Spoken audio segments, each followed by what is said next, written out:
Assalamualaikum warahmatullahi wabarakatuh. Ya, pada pertemuan terakhir kimia dasar, ini mengenai materi penyusunan dan penggunaan TKPI, di mana TKPI itu adalah singkatan dari Tabel Komposisi Pangan Indonesia. Ya, sejarah Tabel Komposisi Pangan Indonesia pada zaman kemerdekaan ini terdiri dari sejarah. Tahun 1960-an, Tabel Komposisi Pangan Indonesia itu dikenal dengan nama lainnya adalah Daftar Komposisi Bahan Makanan. Ini adalah buku dari Daftar Komposisi Bahan Makanan. Ya, dan kemudian pada tahun 1992 disusun oleh Oikam Nio, itu namanya adalah Daftar Analisis Bahan Makanan. Pada tahun 1979 itu ada dibentuk oleh Pusat Penelitian dan Pengembangan Gizi, yaitu daftar komposisi asam amino dari berbagai makanan di Indonesia. Dan pada tahun 1990, kemudian dari daftar komposisi bahan makanan tersebut diganti menjadi komposisi zat gizi pangan Indonesia yang diterbitkan oleh Pusat Penelitian dan Pengembangan Gizi. Kemudian 92 ini adalah DABM. Kemudian pada 95 itu adalah komposisi zat gizi makanan Indonesia. Dan yang terakhir, bukan terakhir, sebelum Tabel Komposisi Pangan 2017 ini disusun pada tahun 2009 oleh Bapak Min Mahmud. Itu Tabel Komposisi Pangan Indonesia, yang ini bukunya TKPI tersebut, yang bekerjasama dengan organisasi profesi Persagi. Kemudian pada tanggal 26 Februari 2018, Menteri Kesehatan Republik Indonesia mengeluarkan Surat Keputusan Menteri dengan nomor HK.07-Menkes-121-2018 tentang kelompok kerja standar mutu dan kecukupan gizi, yang salah satunya diantaranya adalah kelompok kerja 3 yang membentuk Daftar Komposisi Pangan Indonesia, dan dipakai sampai dengan sekarang DKPI tersebut. Ya, Daftar Komposisi Pangan Indonesia itu dapat dalam dua bentuk. Bentuk pertama itu dalam bentuk buku, dan yang bentuk keduanya itu dalam bentuk website. Di mana websitenya itu adalah panganku.org/id/id ini ada beranda. Websitenya panganku.org. Ditampilkan slide-nya seperti ini. Ada data komposisi pangan Indonesia, websitenya, yang terdiri data komposisi pangan Indonesia-nya sebanyak 1.169 bahan pangan. Di mana database bahan pangan tersebut dibedakan menjadi 3 penggolongan, yaitu berdasarkan abjad, berdasarkan kelompok, dan berdasarkan tipe. Ya, untuk abjad, penggolongan berdasarkan abjad, daftar komposisi pangan Indonesia itu dapat dilihat seperti ini. Ada daftar pangan berdasarkan abjad, carinya di sini. Cari maunya apa? Ada ikan patin, atau daun singkong, atau apa, bisa dilihat di sini. Nanti akan ditampilkan terserah mau berapa baris, 25, 50, 10, 15 baris per halaman. Kemudian lagi, ya, untuk database pangan berdasarkan kelompoknya tersebut dibedakan menjadi ada kelompok 1 serealia, kemudian umbi berpati, kacang-kacangan, sayuran, kemudian buah, daging, ikan, telur, susu, minyak atau lemak, konvesioneri, bumbu, dan minuman non-alkohol. Jadi cukup lengkap, kelompoknya ada 1, 2, 3, 4, 5, 6, 7, 8, 9, 10, 11, 12, 13. Ada 13 kelompok pangan berdasarkan dari data komposisi pangan Indonesia. Dan berdasarkan tipenya terdiri menjadi 2 tipe pangan, yaitu mentah dan olahan. Kalau mentah ini berarti dia masih dalam keadaan segar. Contohnya buah jeruk, ikan layang yang dalam bentuk segar, tidak tidak melalui pengolahan. Kalau olahan ini sudah dilakukan pengolahan, contohnya kayak ikan layang digoreng, ikan layang goreng, atau tadinya beras jadi nasi, seperti itu. Nah, setelah kita pilih, nanti kita klik apa yang kita inginkan, pangan yang kita ingin lihat gizinya, nanti muncullah komposisi gizi pangan yang dihitung per 100 gram dengan berat dapat dimakan atau BDD-nya adalah 100%. Ya, untuk foto pangan emang belum diupload oleh panitia. Jadi di sini sudah ada kodenya, namanya susu kerbau, kelompok susu, tipenya dia mentah. Dilihat dari sini dari air, dari gizi makro sampai gizi mikro dia tampil semua. Air, energi, protein, lemak, karbohidrat, abu, kalsium, fosfor, besi, natrium, seng, retinol, tiamin, riboflavin, dan vitamin C. Oke. Apa sih TKPI? Nah, TKPI itu dia dahulunya sejarahnya ada DABM, ada KZPI, ada KZGMS, dan KZGMI yang sudah saya jelaskan di awal perkuliahan tadi, yang materi tadi.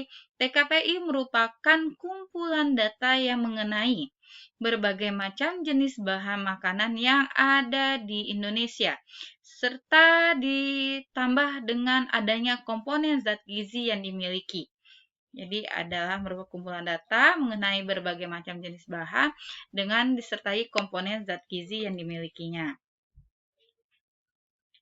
Fungsi dari DKPI atau TKPI tersebut adalah untuk merencanakan hidangan makanan yang baik dan memenuhi kecukupan zat gizi.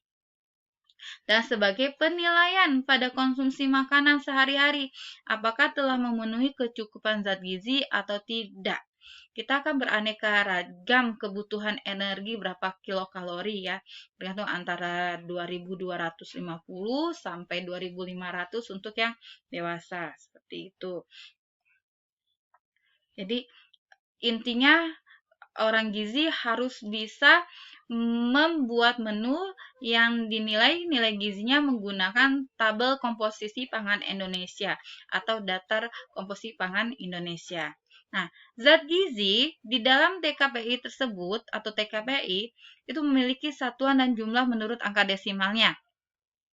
Untuk air itu satuannya adalah gram. Ya, karena perhitungannya berdasarkan BDD yaitu 100 gram per 100 gram yang dapat dimakan. Angka desimalnya cuma 1. Ya, untuk energi satuannya adalah kilokalori dengan tidak ada angka desimal. Desimal maksudnya seperti ini adalah 100,1 gram. Ya, kalau misalnya 2 desimal 100,15 gram. Kayak gitu. Protein sampai dengan abu itu satuannya adalah gram dengan angka desimalnya 1. Kalsium dan fosfor satuannya adalah miligram dengan serta besi dia miligram juga dengan angka desimalnya 1. Kemudian lagi untuk yang gizi mikro lainnya adalah ada natrium, kalium, ini adalah miligram, angka desimalnya tidak ada. Untuk tembaga dia angka desimalnya 2. Seng itu 1, angka desimalnya. Retinol mikrogram dia tidak ada, angka desimalnya. Beta karoten mikrogram tidak ada juga, angka desimalnya. Tiamin atau B1, vitamin B1 itu miligram, angka desimalnya adalah 2. Riboflavin itu miligram, angka desimalnya adalah 2. Untuk niacin, satuannya miligram, angka desimalnya 1. Dan vitamin C, satuannya adalah miligram, dan angka desimalnya tidak ada.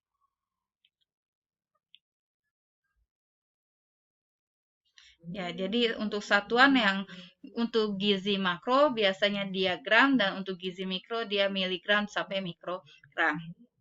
Nah, metode analisa yang dipakai pada komponen gizi di dalam TKPI atau DKPI tersebut, mereka menggunakan metode yang berbeda-beda. Makanya TKPI ini juga menyangkut pada kimia dasar, di mana zat gizi air pada TKPI tersebut menggunakan metode pengeringan dalam oven dan gravimetri. Sedangkan untuk protein itu menggunakan metode jedal, lemak menggunakan metode Soclet, karbohidrat menggunakan metode perhitungan atau nama lainnya adalah by difference. Serat makanan menggunakan metode enzimatik dan gravimetri, sedangkan abu menggunakan metode pemijaran. Kalsium sampai besi dia menggunakan metode AAS. AAS itu ada atom absorption spectrophotometry. Kemudian lagi natrium, seng, kalium, tembaga juga menggunakan metode AAS, atom absorption spectrophotometry, dan vitamin A, beta karoten menggunakan HPLC. HPLC itu singkatan dari High Performance Light Chromatography, yaitu kromatografi cair kinerja tinggi. Untuk tiamin menggunakan metode spektrofotometri, riboflavin menggunakan metode mikrobiologi, niacin spektrofotometri, dan vitamin C menggunakan metode titrasi atau iodimetri. Ini adalah alat AAS tersebut, atom absorption spectrophotometry, dan ini adalah alat HPLC tersebut.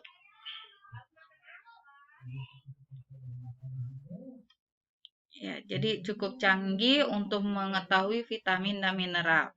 Untuk kelompok makanan itu dibagi menjadi kelompok mentah dan masak, di mana makanan mentah merupakan makanan dalam keadaan alami yang memerlukan pengolahan dan atau pemasakan sebelum dikonsumsi. Makanan mentah, contohnya seperti beras, itu adalah makanan mentah yang harus dilakukan pengolahan terlebih dahulu sebelum dilakukan kegiatan pengkonsumsi atau dimakan. Sedangkan makanan masak itu merupakan makanan yang dikukus, direbus, dibakar, digoreng, dipanggang dengan atau tanpa penambahan bumbu. Bahkan itu adalah makanan, contoh-contoh makanan yang dimasak. Ada bakwan, ada gorengan, ada ikan goreng, itu adalah makanan yang dimasak. Ada lagi masakan terolah. Masakan terolah itu adalah makanan yang telah mengalami pengolahan sehingga dapat langsung dimakan atau masih memerlukan pemasakan kembali. Contohnya tepung tapioka bisa diolah menjadi kerupuk, atau mie instan bisa diolah menjadi mie instan kering, itu dapat diolah menjadi mie. Makanan yang langsung dapat dimakan dan terdiri atas beberapa bahan, yaitu contohnya adalah didapat dari ikan, santan, cabai, bumbu, dan rempah. BDD itu adalah singkatan dari bagian yang dapat dimakan. Ya. Kandungan gizi dalam suatu pangan itu disajikan per 100 gram bagian yang dapat dimakan.